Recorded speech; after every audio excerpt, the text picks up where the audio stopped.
Okay, so yung RFA natin, ang nangyari, syempre, nilinis natin eh. So ayan, natanggal yung ibang, ano niya, ano tawag dito?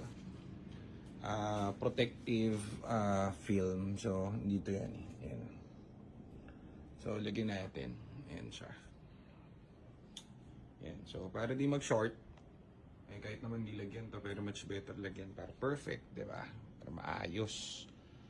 Lagyan natin. Tapos, gagamitin natin ng UV light para tumigas agad. So, ayan. Tatapatan natin ng UV light yan. Yan. Play lang natin.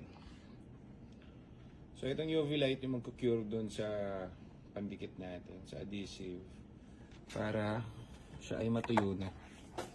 Wala natin konti. Tagal matuyo yan. So, mukhang okay naman tong mga pisa-pisa niya.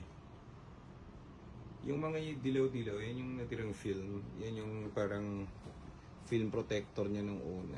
Eh, nilinis natin kailangan dahil lumubog eh. So, kailangan natin tong i-check maigi kasi mahirap umulit dito pag nag-short na to. Goodbye na to. So, medyo maselan itech.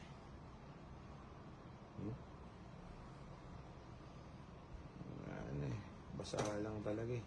Tapos yung wiring, inayos na rin natin. Yung wiring ng Fiesta. So, dahil nga nalubog sa baha ang client, so kailangan nating puliduhin at para hindi siya mapagastos ng todo. Di ba, John? Ako, Parang nilalagnat ka. Parang nilalagnat ka. Hindi ba? Ayos ako dito eh. Guys ka ba dyan? Sige. Muulan na naman, oh. Grabe siya. Ulan, pero tabahan pa rin. Okay na to. Testing na natin.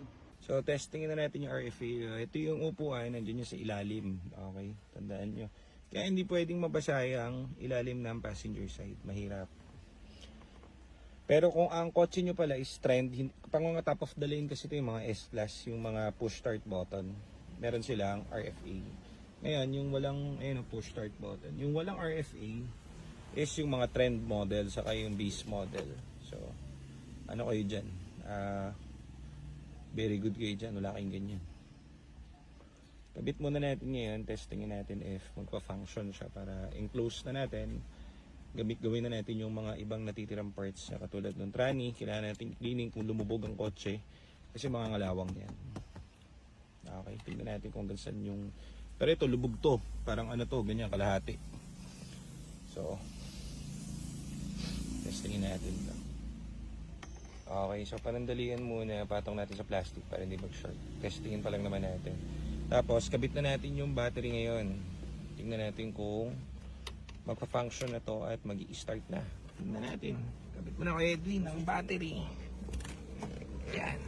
Let's go. Nasa palagay nyo, bumukas kaya to? Siyempre mag-i-start yan. Pwede bang hindi? So, pag napastart na natin to, gawa ng RFA, sunod naman natin yung TCM, sunod yung sa transmission sa ilalim, tapos sunod yung sa engine. Ganun ang best dito. Sa mga nabahang unit na Ford. Ganyan. Pero sa EcoSport, ganyan. Same lang yan. Yan. Okay na, meron na. So, moment of truth.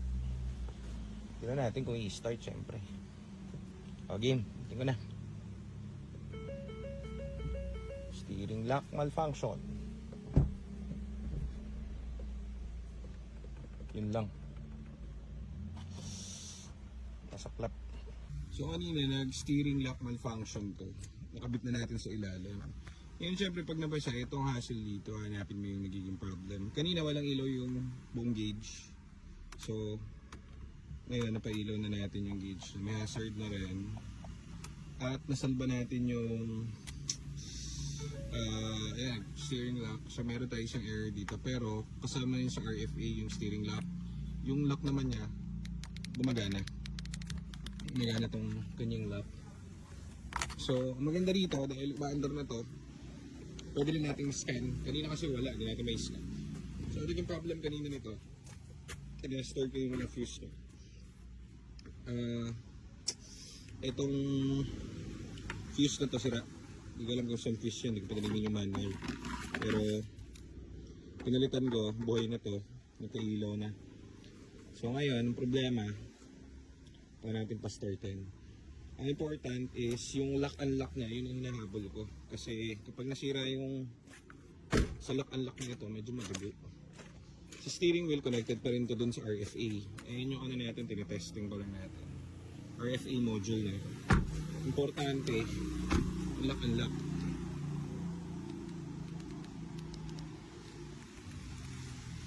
Yan.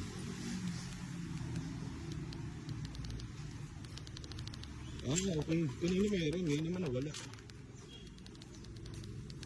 Oh?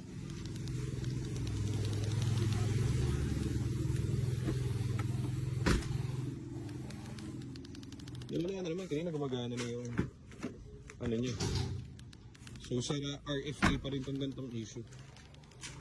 Siksakan mo dyan ng OBD. So dito pa rin yung shorted natin.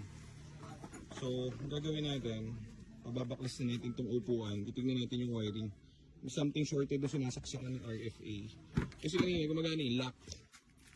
Ngayon naman nawala yung lock, tapos nabuhay na yung gauge. So yun ang ating i-figure out. Okay. Eh si Joseph. Joseph, ano, dala mo na yung RFA nung ano. So dinala natin yung RFA na nagpaparescue sa ating client. Nabaha din yung kotse niya. Pinabunot ko muna yung RFA kasi ayun, kakalawangan na. Ayun, nag-uumpisa na. So kay Sir Henny to yung bumili sa atin ng EcoBoost. Inabutan yung sasakyan niya.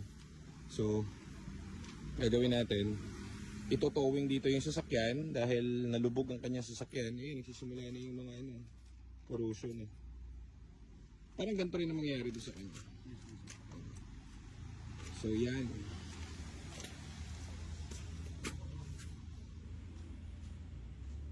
Checkin natin. Let's go. So napastart na natin. Kanina ang nangyari is naka-red yung RFA. So nagawa natin ng paraan. Ngayon nag-start na siya. So ganun lang kabilis. Mabuti na salba natin yung RFA kasi ang problem doon. Ano problem doon? Mahal ang RFA. Diba? Nabasa. So, working na yung ating RFA na ginawa. So, babalik na natin sa original. RFA. Diyan kayo, babad dyan naka-design yan sa ilalim ng passenger, no? Ano yung mga nakalagay na ano? Oo. So, ganyan.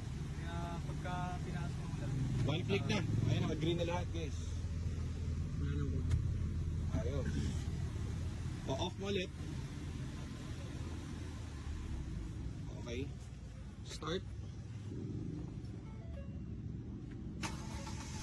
One click, boy. Yes, baby. Uncheck engine. Malinis. Linis. Baklas dyan yung ano, battery. Hugutin mo yung battery, pati yung jump start. Yung tester, kuhanin mo na. Tapos, ano ba gagawin natin? Hugutin mo yung ano, alam mo tanggalin yung RFA sa likod, no?